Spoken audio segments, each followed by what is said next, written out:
How's it going, folks? T-Biz here. We got another figure to check out once again. Yeah, it's time for Marvel's U.S. Agent. This is for the Marvel's Controller Build-A-Figure series. And yeah, we'll dip into a little history real quick before we get into the figure itself.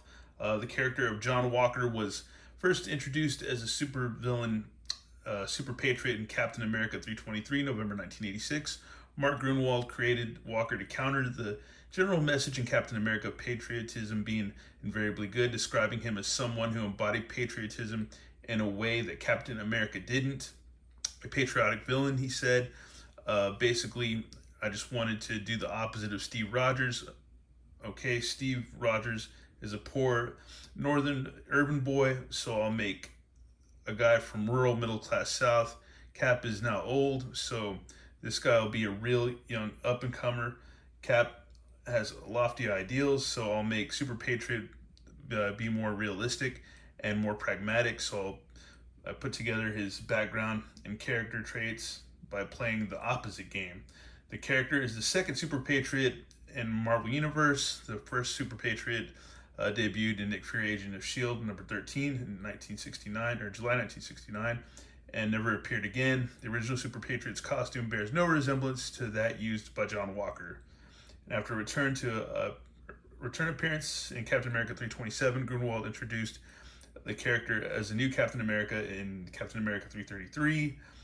Grunwald said that he would not have done this if it had not been a logical development from the preceding storylines.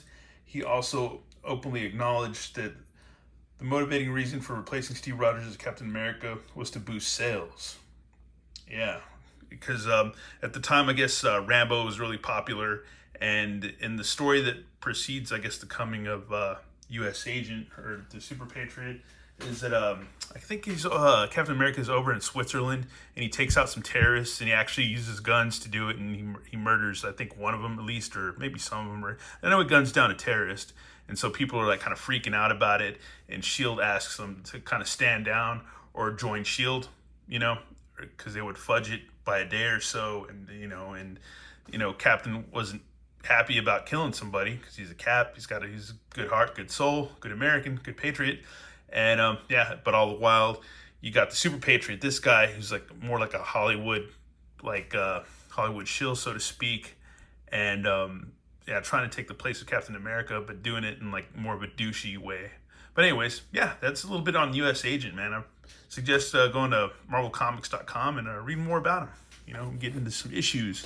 But anyways, here we go. Originally appointed by the U.S. government to replace Steve Rogers as Captain America, U.S. Agent John Walker must balance his moral compass against his duty to his country. So yeah, there you go. Let's go ahead and rip them open, check them out. And it's crazy because in times like this, we definitely need like a U.S. Agent or Captain America, because the world is totally backwards.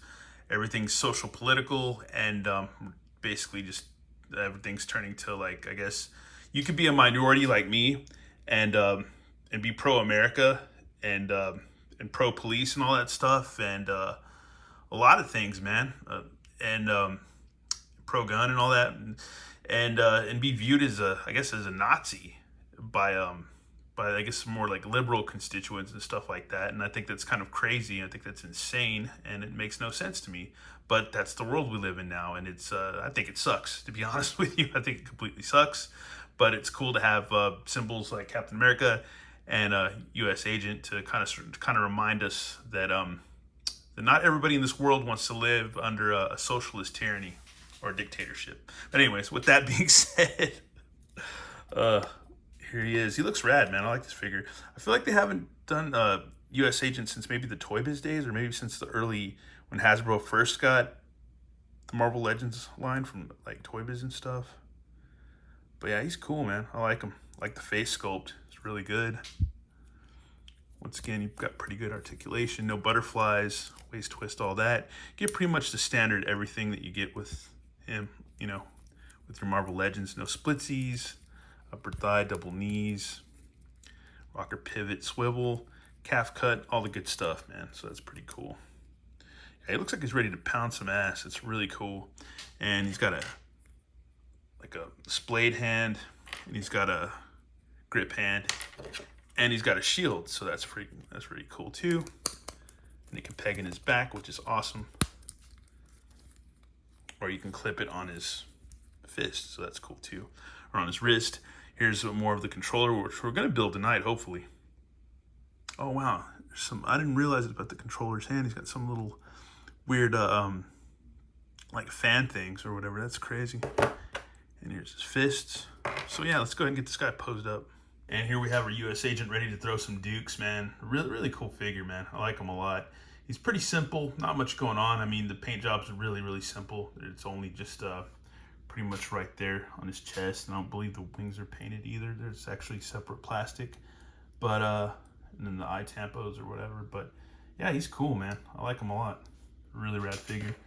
And should be cool to go back and read some of these, like, I guess it would be like the issues at the 300s, the 320s, the 330s and stuff like that, maybe 340s, to really get into that era of Captain America, which is pretty cool.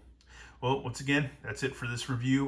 We just wanted to make it quick and simple because I want to wrap this up and get this controller built. Thanks for watching, y'all, and yeah, tune in because we're gonna have another one really soon. All right, later.